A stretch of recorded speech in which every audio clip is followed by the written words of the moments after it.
ডালাসে অস্ট্রিয়ার বিপক্ষে ম্যাচের শুরুটা মোটেও সুখকর ছিল না আর্জেন্টিনার জন্য। লিওনেল মেসির পেনাল্টি মিসে হতাশ হয়ে পড়েন সমর্থকরা। তবে সেই হতাশা বেশিক্ষণ স্থায়ী হতে দেননি আর্জেন্টাইন মহাতারকা। ম্যাচ গড়ানোর সঙ্গে সঙ্গে নিজের জাদু দেখিয়ে হতাশাকে আনন্দে রূপ দেন লিওনেল মেসি। পেনাল্টি মিসের পরও থেমে থাকেননি মেসি। গোলের খুঁজে বারবার আক্রমণের নেতৃত্ব দেন আর্জেন্টাইন অধিনায়ক। 19 ও 32 মিনিটে মেসির দুটি প্রচেষ্টা অস্ট্রিয়ার রক্ষণভাগ রুখে দেয়। শেষ পর্যন্ত তাকে আটকে রাখা সম্ভব হয়নি। এক লাইটেই নিশ্চিন্তে চলে দিনের পর দিন।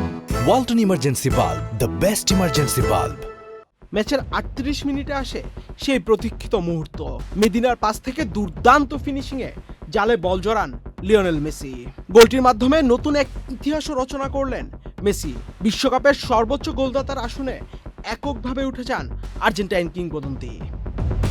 বিরতির পর সমতায় ফেরার সুযোগ পেয়েছিল অস্ট্রিয়া, তবে গোলরক্ষক এমিলিয়ানো মার্তিনেজের অসাধারণ এক সেভে রক্ষা পায় আর্জেন্টিনা।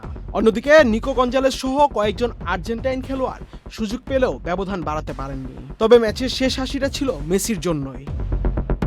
যোগ করা সময়ের 5ম মিনিটে আলভারেজের মিস করা সুযোগ থেকে ফিরতি বল পেয়ে দারুণ এক ফিনিশিংয়ে নিজের দ্বিতীয় গোল করেন লিওনেল মেসি।